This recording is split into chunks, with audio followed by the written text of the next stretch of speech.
안녕하세요. 오늘의 로엔피입니다. 최근 양승태 대법원 시절 사법농단 의혹을 규명하기 위한 검찰 수사가 한창입니다. 이른바 사법부의 위기인데요. 최근 법관들이 사법농단에 연루된 동료 판사들을 탄핵해야 한다는 결의를 했습니다. 이 사안을 취재하고 있는 신승 기자와 자세한 이야기 나눠보겠습니다. 안녕하세요. 안녕하십니까. 네, 지난 19일 전국 법관 대표회의에서 탄핵안이 결의됐다고 하는데요. 네, 맞습니다. 이날 사법농단에 연루된 판사 탄핵 결의를 놓고 격론이 오갔습니다. 논의 결과 징계 절차 외에 탄핵 소추 절차까지 검토돼야 한다는 결의안이 채택됐습니다. 네, 법관들이 자성의 목소리를 낸 것으로 보이는데요. 그런데 이런 탄핵 결의안을 채택했더라도 강제성은 없다고 합니다. 자세한 탄핵 절차는 어떻게 되나요? 네, 아무리 일선 법관들이 탄핵 결의안을 채택했더라도 실질적으로 탄핵 권한은 국회와 헌재에 있습니다.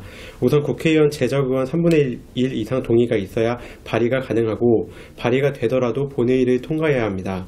본회의에선 제적의원 과반수의 찬성이 있어야 하는데요. 제적의원이 총 299명으로 150명 이상 찬성이 있어야 합니다. 이후 헌재로 공이 넘어가고요. 9명의 헌법재판관 중 6명 이상이 동의를 해야 탄핵이 이루어집니다. 참고로 탄핵 결과에 대해선 불복할 수가 없습니다. 네, 그렇군요.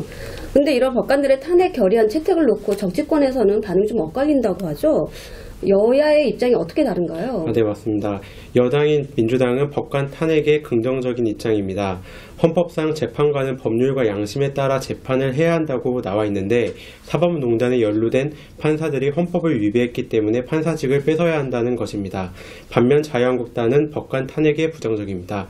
특히 전국 법관이 탄핵 결의를 한 것을 두고 상권 분립에 어긋난다며 비판하기도 했습니다.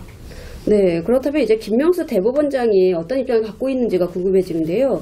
지금까지는 별다른 의견을 내놓지 않고 침묵을 일관하고 있다고 합니다. 과연 어떤 판단을 내릴 걸로 생각됩니까? 네, 우선 앞선 지난 6월에 김 대법원장은 사법농단과 관련해 수사 의뢰는 하지 않더라도 검찰 수사가 진행되면은 협조하겠다는 입장을 밝혔는데요. 일각에선 사법농단에 연루된 판사들의 영장이 무더기 기각되자 김 대법원장이 사법농단 진실 규명에 의지가 없다는 비판을 내놓기도 했습니다. 헌재 법관 결의안에 대해선 항고하고 있는데요. 법조계에선 실질적으로 탄핵 권한이 없는 김 대법원장이 의견을 내놓는 것에 대해 부담을 느끼고 있다고 보고 있습니다. 반면 대법원장이 원론적 입장이라도 내야 하는 것 아니냐는 시선도 있습니다. 네. 어찌됐건 판사 탄핵에 대한 신호탄이 쏘아진 것만은 분명한 것 같습니다.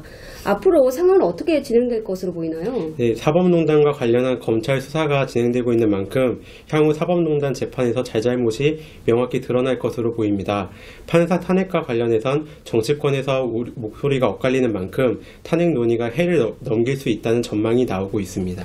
네, 좋은 말씀 잘 들었습니다. 지금까지 오늘의 로엔피였습니다. 고맙습니다.